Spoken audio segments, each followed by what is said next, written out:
Today, we're looking at a 2017 Jeep Compass Limited. All right, that dude's crazy. Well, this Jeep Compass Limited, that's what's next. So this is the 2017 Jeep Compass Limited.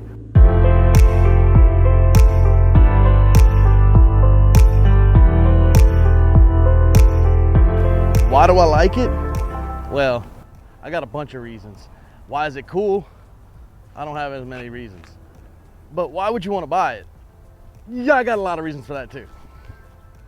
But first, this is the Bayou Garage, where we talk about anything with motors. We love everything with motors. If you like the sound of that, why don't you smash that subscribe button, stick with us, and see what happens next. Now let's get back to this Jeep Compass. So what's cool about it? Well, it's a baby Cherokee. Oh chat, it's a little baby. So first of all, let's go through everything Jeep has right now because it's kind of confusing because they have a Rebel and then they have a Jeep Cherokee, which is kind of tiny. And then they have the Jeep Compass. Then they have the Jeep Grand Cherokee. And that's a lot of vehicles to squeeze into one SUV kind of thing. But where this one fits, and if you don't want the price tag of a Grand Cherokee or the size for that matter, this one has a lot of the looks, a lot of the styles, and it even comes in four-wheel drive like this Limited. I really do like the front end that kind of takes its cue off of the Grand Cherokee. It has that cool, simple look. It has the fog lights, it has everything. I'm not a giant fan of the rims, but the rims are interesting. They do give you this different kind of look. Now, if you want to know what a Jeep Limited is, let me tell you about the packages on these Jeep Compasses. So basically you have the base model, which is the Sport. And you pretty much don't get much with that. But at $23,000 starting price, brand spanking new, if you need a little SUV, that's a good place to start. Next up, you have the Jeep Latitude, which is around $25,000, $26,000. Then you jump up another $1,000 and you can get the Altitude or Attitude, and then you get up into $28,000, $29,000, and you are looking at a Limited like this one. And by the way, there's no upcharge for four-wheel drive. It just comes standard with this package. Probably that is what the upcharge is. And then finally, you have the Trailhawk right at around 30 grand. That's gonna be the top of the line. You might like the Limited better if you're not an off-roader, and if you're not interested in doing any of that, you're probably gonna stick with the Limited, in my humble opinion. And then some of the features don't quite hold up to some of the higher end vehicles, but you get what you pay for. And then you come to the rear end, which I really love. The tail lights, the hatch is plenty of space back here for whatever you need, including more cameras, because that's all I ever do. And as it says in some of the write-ups, it has terrain conquering settings. Yeah, that's what the four-wheel drive gets you. It gets you something for the street, mud, snow, and then even a rock mode that helps you climb rocks. So if you're that kind of Jeep guy, girl, person, buy the four-wheel drive. I do not like the fact that it rides so high, but it is an SUV and not a car. And I think if it's going to ride at this ride height, it should have bigger rims or bigger tires. I think that the tires don't quite fit it the way it should. For the interior, while it is simple, it does have plenty of storage space for everything I would want to do for a normal average person. I'm not thinking you're going to buy this if you have a big family or something, but if you have a small family, plenty of room in the back, plenty of room for the person and full adults to sit in the back. I love the stitching on the seats in this edition. Now, you don't get that across the board, but when you do get it, it is cool to have. Now, the Trailhawk goes push it a little bit farther with red stitching and the Trailhawk logo on the back. I'm not gonna say it's got the best dashboard in the world, but it's fun. Now, there is one thing I'm gonna tell you right at the end that is what makes this car incredible, because pretty much everything about this car is a little bit better than average, but there's one part that makes it incredible.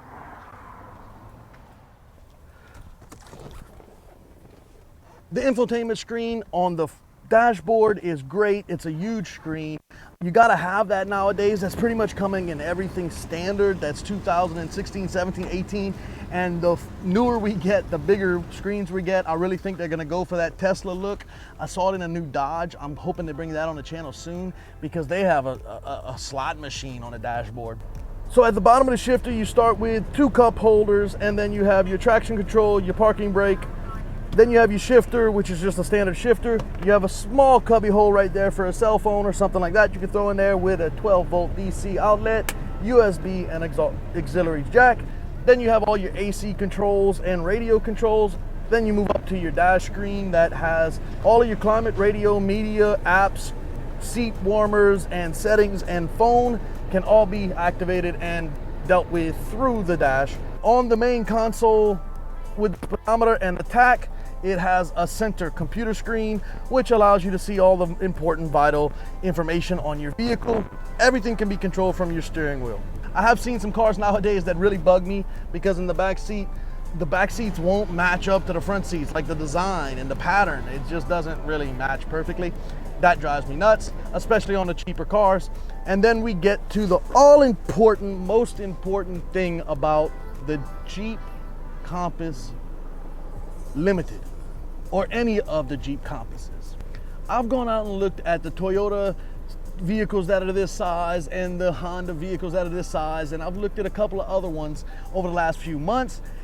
And what I love about this Compass is that it is slightly unique and different looking. It has its own look. You can tell it's a Jeep kind of Cherokee baby, but the price, you can max this thing out for $30,000, where if you're doing that with most of the other major brands, you're going to max it out at $40,000, if not $44,000. I think those prices for this size vehicle and style of vehicle are ridiculous, brand new. So I think at $30,000 maxed out is a pretty good deal. Now, if you're also talking about getting a slightly lower one at 25, 26, it's even a better deal. And then when you start talking about used, you can get them very cheap and get a really cool little nifty car for not much price. So with all that being said, I like the Jeep Compass. For the price, what you get, and how it looks, I think it's a steal. I think it's one of the best steals on the market, and that's kind of why I put it on the channel.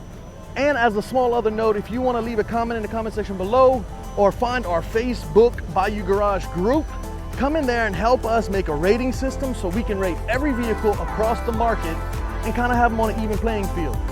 Let's just make it really simple, really easy to score some cars and vehicles and have some fun with it so we can make a board. Well, with that being said, here's a list of all the other vehicles we've had on this channel. And if you want to go see those, just make sure you jump onto YouTube, subscribe to the channel, and maybe go watch a few other videos of some of the past cars. But until then, you know what? We're showing you what's in our garage, but we want to know what's in your garage.